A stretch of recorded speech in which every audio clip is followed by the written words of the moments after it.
Viewers আসসালামু আলাইকুম। Agriculture হাউসের পক্ষ থেকে আপনাদের সকলকে জানাচ্ছি আন্তরিক শুভেচ্ছা ও অভিনন্দন। এটি হচ্ছে আমাদের সিয়াম ব্লু ভিয়েতনামি হাইব্রিড খাটো জাতের নারিকেল গাছ এবং দেখতে পাচ্ছেন গাছটিতে হচ্ছে দ্বিতীয়বারের মতো হচ্ছে নারিকেল এসেছে এবং ছড়াগুলো দেখতে পাচ্ছেন কত বড় এবং কতগুলো করে নারিকেল ধরে আছে এবং এই হচ্ছে গাছটির হাইট এবং এটি হচ্ছে দ্বিতীয়বারের মতো ফল এসেছে। এবং আপনাকে ভালো করে দেখানোর চেষ্টা করব, ওই যে দেখতে পাচ্ছেন ওই যে লম্বা, ওইখান থেকে কিন্তু আরও একটি হচ্ছে নারিকেলের ছড়া বের হয়েছে। এবং এটার নিয়ম হচ্ছে এরকম যে উপর থেকে নারিকেলটা যে সময় বড় হয়ে নিচের দিকে নামে, উপর থেকে আরও নারিকেলের ছড়া বের হয়। এক একটি গাছে দেখা যায় যে 200 থেকে 250 পিস নারিকেল প্রতি বছর সংগ্রহ করা সম্ভব, যদি আপনারা সঠিক যত্ন নিয়ে থাকেন।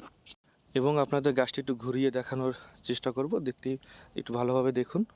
এবং আপনারা অনেকেই জানেন 2018 বা 19-এর পর থেকে, করোনার পর থেকে ভিয়েতনাম থেকে কোনো রকমের চারা ইনপুট করা হচ্ছে না। তাই আপনাদের কারো যদি ভিয়েতনামি অরিজিনাল মাতৃগাছ থেকে যে নারিকেল দিয়ে চারা তৈরি করা হয়, সেরকম যদি কোনো নারিকেলের চারার দরকার পড়ে, আপনারা আমাদের সাথে যোগাযোগ করতে পারবেন। আমাদের ডিসপ্লেতে নাম্বার দেওয়া থাকবে এবং ডিসক্রিপশনে নাম্বার দেওয়া থাকবে, সেই নাম্বারে যোগাযোগ করবেন। আমি এতটুকু গ্যারান্টি দিয়ে বলতে পারবো যে আমাদের মাতৃগাছ থেকে, নিজস্ব গাছ থেকে চারাগুলো তৈরি করি এবং সেই সঠিক চারাগুলো, অরিজিনাল চারাগুলো আপনারা আমার কাছ থেকে সংগ্রহ করতে পারবেন। এবং সস্তা নারিকেল চারা, ভিয়েতনামি সস্তা যে নারিকেল চারা, এগুলো থেকে বিরত থাকুন। ধন্যবাদ।